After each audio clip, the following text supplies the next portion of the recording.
This is Optimal Relationships Daily, episode 679, How to Play Basketball Well, by Isaac Morehouse of isaacmorehouse.com. Hello, everybody. I am your host, Greg Audino, and welcome to another ORD episode. I am here each weekday to help you improve how you connect with others and yourself. And today is no different, my friends. Today's topic is on what you can learn from practice, theory, and creating a pattern for success. I can't wait to share Isaac's insights with you, so let's hear it and start optimizing your life. How to Play Basketball Well, by Isaac Morehouse of isaacmorehouse.com. The same way you do everything else well. Practice, then reflect, then practice some more. The common conveyor belt education system has a pretty bizarre approach to learning. It doesn't mirror any learning pattern that high performers in any field use. It looks something like this: theory, theory, theory, theory, theory, practice. End. In other words, you sit in classrooms studying things and memorizing knowledge from experts for nearly 2 decades. Then you're supposed to take all that theory and successfully practice it in the real world and live happily ever after. Education is done, now you just go live well. You're supposed to succeed in the marketplace and life after only ever thinking about it. Unless the theory is the practice, unless you're learning to be an academic, this is a very bad way to learn. I've written before about how absurd it would be if we taught bike riding the way we teach careers. But I've been thinking a lot lately about an even better comparison, and one I know more about than biking. Basketball. How do you learn to play basketball?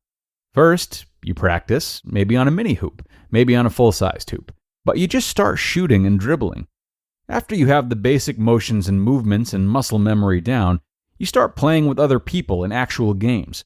You play a lot of pickup basketball, maybe you play in an organized team setting. The coach might have you focus on specific aspects of the game or skills as you drill and condition. You'll scrimmage, run plays, and plot your approach to offense and defense. You play, then a new concept is introduced and you immediately play some more and try it out. Then you stop to reflect and get feedback, tweak your approach, and play again. At the highest level, this pattern is even more pronounced. Good players practice a lot. There is no world in which merely theorizing about basketball teaches you to succeed on the court. Practice is always the first step and vastly more important if you have to choose one. But when you go from good to great players, something else happens. Theory comes into play. The learning pattern for playing most successfully looks something like this: practice, practice, theory, practice, practice, theory, ad infinitum. Great players spend more hours in the gym than anyone. But after they play, they also reflect on their performance. They review film from previous games. They study what the offense did. They observe what happened and theorize about why they were stopped in the paint by this or that defense. They plan for the next game. They review films of the next opponent and plot an approach to match. They constantly reflect on the feedback they get from the real world of practice and play. They seek out other achievers who have struggled with mental toughness or strength building or recovery from injury. They employ motivational tactics and specialized training. Notice the pattern because it's very important. Hours of film study and offensive scheming are of no value to the novice. If you've never hoisted a ball in the air, learning the perfect placement of your index finger or the optimal use of your trash talk to gain a mental edge isn't going to help you. Theory is hugely important, but it becomes important only when it has past practice upon which to reflect and future practice for which to prepare. Notice also that, unlike the conveyor belt education system, the basketball model is never done. There's no endpoint. It's an ongoing process. There's no graduation. Michael Jordan, at the peak of his game and dominating the greatest ballers on the planet, famously came back from every offseason with something new. He practiced, he reflected and theorized, he tested it with more practice. In this model, the role of teacher fades almost entirely. Specialists with knowledge of the history of the game or the mechanics of the human elbow can be employed in specific situations when needed, but they are in no way the key ingredient to learning the game, nor are they valuably employed until a whole lot of playing has occurred. Instead, coaches and trainers emerge. People who don't tell you which facts about basketball are correct and must be memorized, but people who challenge you to get off your butt when you don't feel like practicing. People who help you in the process of reflecting on your unique game and keep you accountable to your unique practice process. They are observers who watch you in the actual act of playing the game and provide real-time feedback from their vantage point.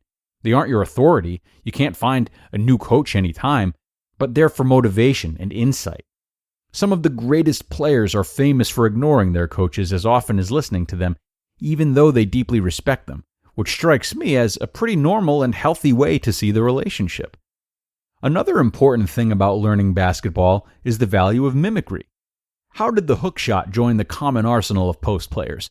Because someone did it well and everyone who played against them realized how effective it could be and began to copy it. How do you learn to cross over or head fake? By being crossed over or head faked at the playground and determining to do the same. Learning happens more from being around people and environments than it does from consciously thinking about them. You have to be immersed in the actual play of the game. My friend and colleague at Praxis, TK Coleman, our education director, loves the game of basketball probably even more than I do. We don't view this analogy as just a cute comparison. I think success in any career is far more like success in basketball than it is like success in a classroom. The principles of learning the game are the principles of learning to perform in just about every other arena. This is why we're so focused on apprenticing at startups and small businesses. Practice and reflecting on the experience of how new skills and mindsets can make it better. Theory and trying them out. Practice and discussing, etc.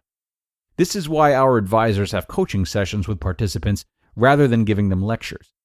Philosophy is hugely important to success in any field, but only if you're already in the field trying things out. Kids aren't practicing for life or career by sitting in the classroom taking tests. They're theorizing about it.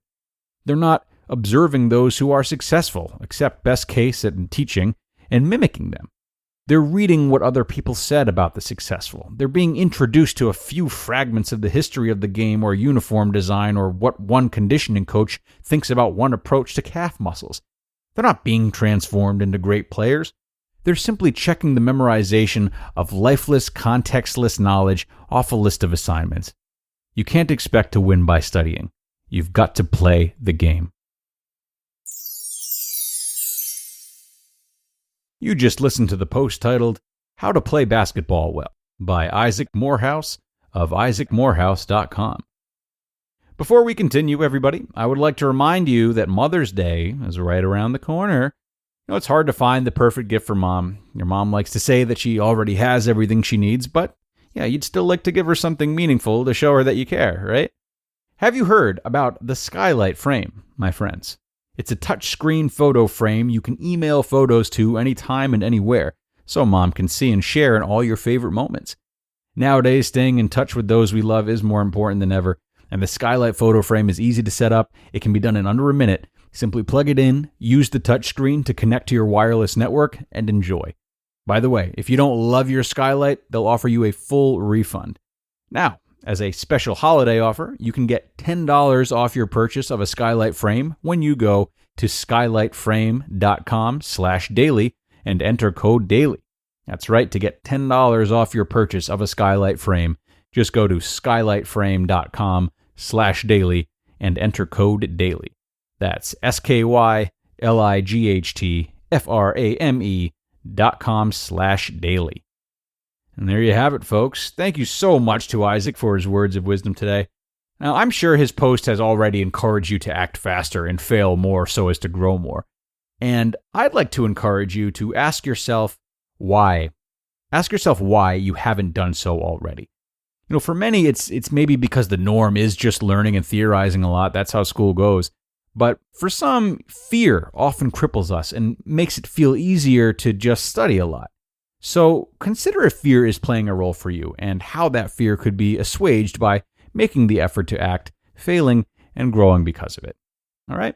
And with that, let us wrap things up. Thank you so much for joining me today, dear friends, and I will see you tomorrow for the final episode of the week where your optimal life awaits.